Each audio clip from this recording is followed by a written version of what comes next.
할렐루야. 성령 충만하십시오. 하나님의 은혜 가득한 복된 한 주 되시기를 주의 이름으로 축복합니다. 얼마 전 어느 인터넷 신문에서 독수리를 공격하는 갈매기의 사진을 보았습니다.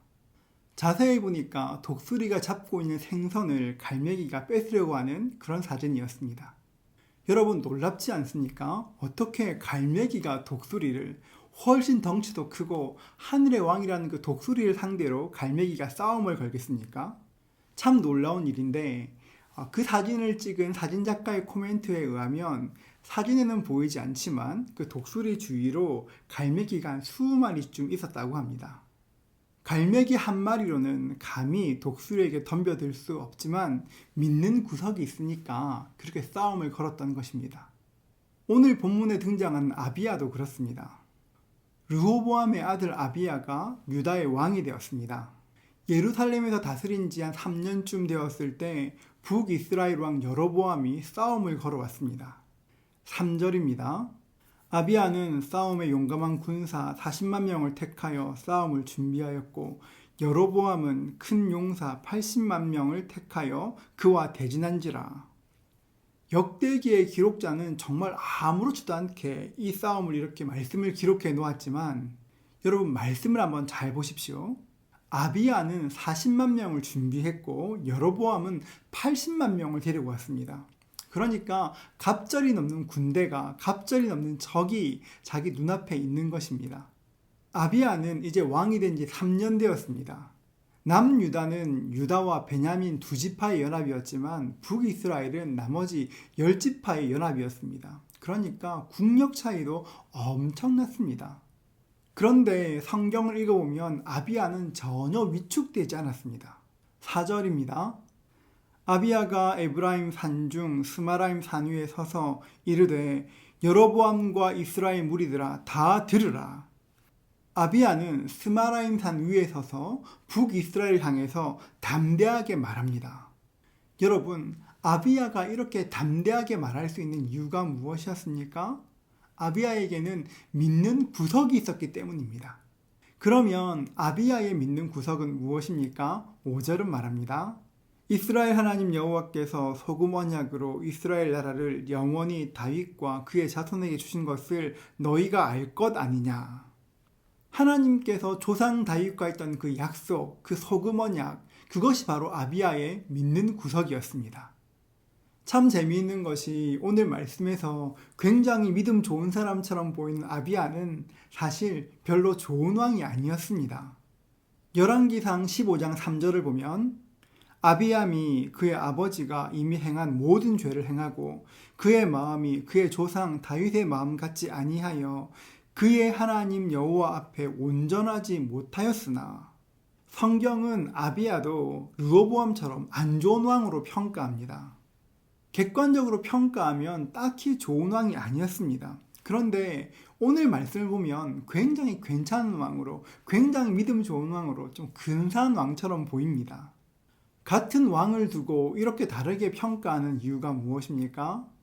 열왕기서의 기록자와 역대기의 기록자는 각기 다른 눈으로 아비야라는 사람을 보았기 때문입니다.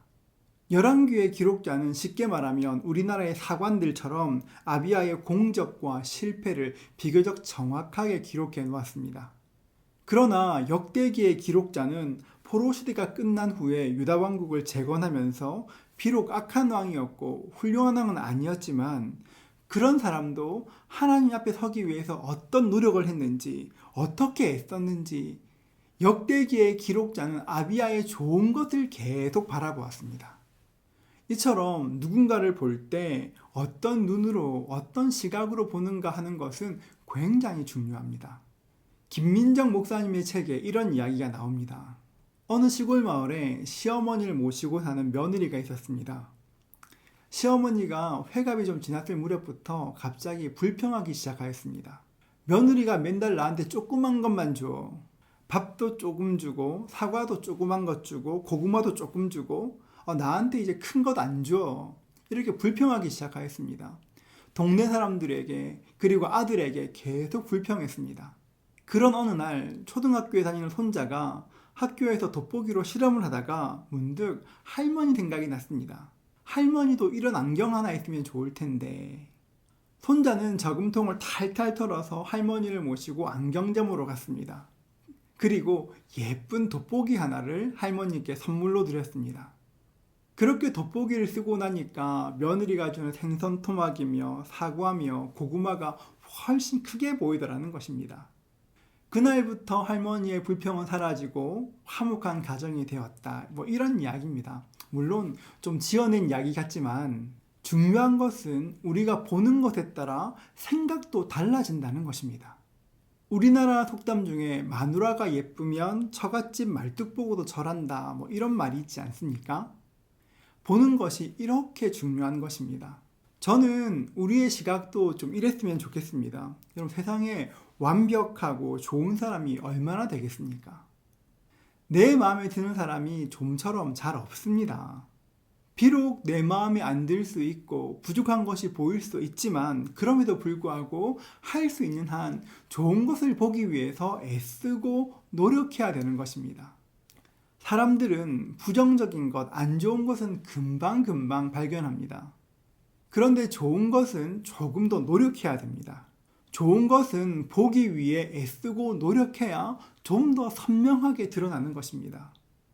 어느 시인은 지금 우리가 살고 있는 시대, 코로나 시대를 우울함에 질식할 것 같은 시대라고 말하기도 했습니다. 이 시대의 우울함 때문에 우리가 애쓰지 않으면 우리도 모르게 부정적인 것을 보고 짜증내기 쉽습니다. 여러분, 좋은 것을 바라보기 위해서 애쓰십시오. 그것이 이 코로나 시대를 살아가는 성도들의 마땅한 삶의 태도가 되는 것입니다. 힘써서 좋은 것 바라보시는 저와 여러분 되시기를 축복합니다. 어느새 여로보암의 군대가 꽤 가까이 왔습니다. 그냥 군대가 아니라 2배가 넘는 군대였습니다. 적들은 점점 가까워졌고 이제 눈으로도 볼 수 있는 가까운 거리에 왔습니다. 여러분이 만약 왕이라면 이제 적들이 눈앞에 보이기 시작할 때 여러분은 어떻게 하시겠습니까? 아마 군대를 점검하고 무기를 살필 것입니다. 어쩌면 아직 대피하지 못한 백성이 있을지 살필지도 모르겠습니다. 적들이 이렇게 가까이 왔을 때 아비야는 어떻게 했습니까? 적들이 시야에 들어왔을 때, 자기 소리가 들릴 만큼 가까이 왔을 때 아비야는 스마라임 산 위에 올라가서 북이스라엘 군대를 향해서 소리쳤습니다. 이스라엘 하나님 여호와께서 소금 언약으로 이스라엘 나라를 영원히 다윗과 그의 자손에게 주신 것을 너희가 알 것 아니냐.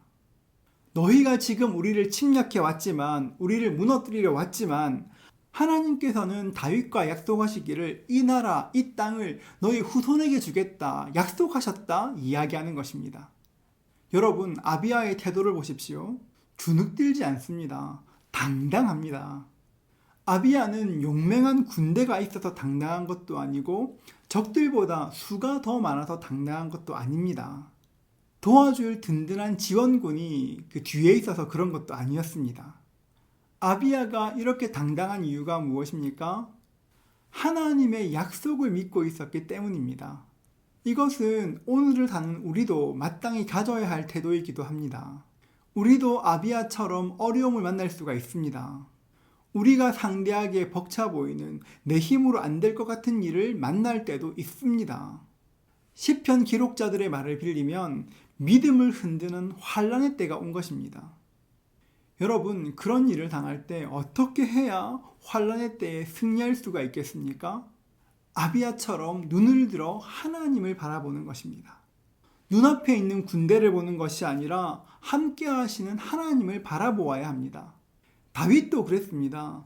눈앞에 골리앗이 서 있을 때, 태산 같은 거인이 눈앞에 있을 때, 바로 그때 다윗은 태산 같은 거인을 본 것이 아니라 골리앗 뒤에 있는 하나님, 태산보다 훨씬 크고 높고 위대하신 하나님을 바라보고 있었습니다. 사무엘상 17장 45절은 말합니다. 다윗이 블레셋 사람에게 이르되 너는 칼과 창과 단창으로 내게 나아오거니와 나는 만군의 여호와의 이름 곧 내가 모욕하는 이스라엘 군대의 하나님의 이름으로 내게 나아가노라. 다윗은 하나님의 이름, 하나님의 약속 붙들고 나갔고 그 약속으로 승리했던 것입니다. 성경을 보면 하나님께서 자신을 소개하실 때 가장 많이 말씀하시는 것 중에 하나가 약속을 지키시는 분이십니다. 여러분, 하나님께서는 약속을 지키시는 분이시고 하나님은 약속을 이루시는 분이십니다. 환란의 때가 왔을 때, 도우리가 없을 때 다윗이 아비야가 하나님의 약속을 붙들었던 것처럼 우리도 하나님의 말씀을, 그 약속을 붙들어야 하는 것입니다. 하나님의 말씀을 붙잡고 우리의 마음과 생각을 강하게 해야 되는 것입니다. 하나님의 약속의 그 말씀을 문자 그대로 움켜쥐어야 되는 것입니다. 그렇지 않으면 악한 마귀가 우리 마음에 살며시 들어와서는 우리 마음을 헤집고 우리를 넘어뜨리는 것입니다. 마귀가 얼마나 교활하고 얼마나 집요한지 모릅니다.